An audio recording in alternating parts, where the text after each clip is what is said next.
అవినీతి అధికారుల గుండెల్లో ఏసీబీ అధికారులు గుబులు పుట్టిస్తున్నారు. కోట్లు కూడబెట్టి రాజభోగాలు అనుభవిస్తున్న అధికారులపై కొరడా జులిపిస్తున్నారు. ఆదాయానికి మించిన ఆస్తులు లభ్యమవడంతో నిజామాబాద్ ఎక్సైజ్ సూపరింటెండెంట్ మల్లారెడ్డిని ఏసీబీ అధికారులు అరెస్ట్ చేశారు.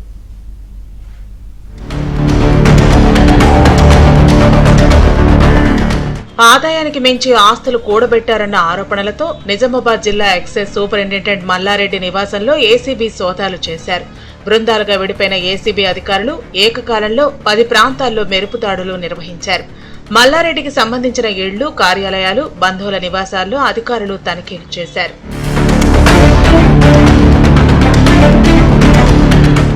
మల్లారెడ్డిపై ఏసీబీ అధికారులకు వరుస ఫిర్యాదులు వెల్లువెత్తాయి. దీంతో ప్రాథమిక విచారణ చేసిన అనంతరం మల్లారెడ్డి ఆదాయానికి మించి ఆస్తులు కలిగి ఉన్నారని నిర్ధారించుకుని దాడులు చేశారు. నిజామాబాద్లోని సుభాష్ నగర్లోని ఎక్సైజ్ కార్యాలయంతో పాటు ప్రగతినగర్లోని ఇంట్లో ఒకేసారి సోదాలు చేశారు. అదే సమయంలో హైదరాబాద్ మచ్చ బొల్లారంలోని మరో నివాసంతో పాటు బంధువుల ఇళ్లలోనూ తనిఖీలు నిర్వహించారు. నిజామాబాద్లో మల్లారెడ్డిని అదుపులోకి తీసుకున్న ఏసీబీ అధికారులు హైదరాబాద్ నివాసానికి తీసుకొచ్చారు. ఏసీబీ సోదాల్లో వివిధ ప్రాంతాల్లో ఇళ్లు, కమర్షియల్ భవనం, 8 ఓపెన్ ఫ్లాట్లు గుర్తించారు. 10 ఎకరాల 23 గుంటల వ్యవసాయ భూమి పత్రాలు స్వాధీనం చేసుకున్నారు. ఇంట్లో సుమారు 3,31,000 నగదు, 50 లక్షల బ్యాంక్ డిపాజిట్లను సీజ్ చేశారు. భార్య, కుటుంబ సభ్యుల పేర్లపై ఉన్న లాకర్లను 2 రోజుల్లో ఓపెన్ చేయనున్నారు.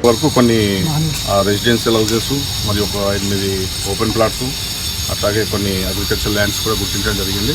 వాటి విలువ మొత్తం సుమారు 3 కోట్లు ఉండొచ్చు. లాకర్స్ ఉన్నాయి కదా, ఆ లాకర్స్ ఒకవేళ ఓపెన్ చేస్తే అందులో ఏమన్నా వస్తుంది. ఇక్కడ ఇంట్లో అయితే ఇక్కడ ఏం లేదు. అంటే ఇక్కడ 3 lakhs. ఆదాయానికి మించి ఆస్తులు కలిగి ఉన్నారని తేలటంతో మల్లారెడ్డిని ఏసీబీ అధికారులు అరెస్టు చేశారు. నాంపల్లి కోర్టులో హాజరుపరిచి రిమాండ్కు తరలించారు.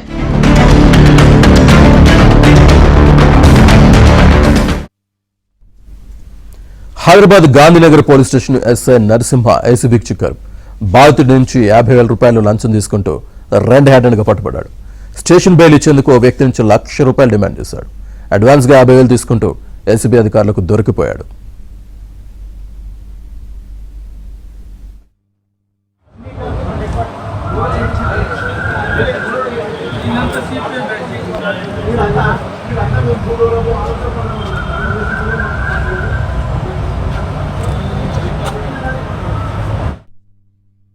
సబ్ ఇన్స్పెక్టర్ వి నరసింహులు గారి మీద ఏసీబీ కేసు అంటే రెడ్ హ్యాండెడ్గా ట్రాప్ అయ్యాడు. 50,000 క్యాష్ తీసుకుని ట్రాప్ అయ్యాడు.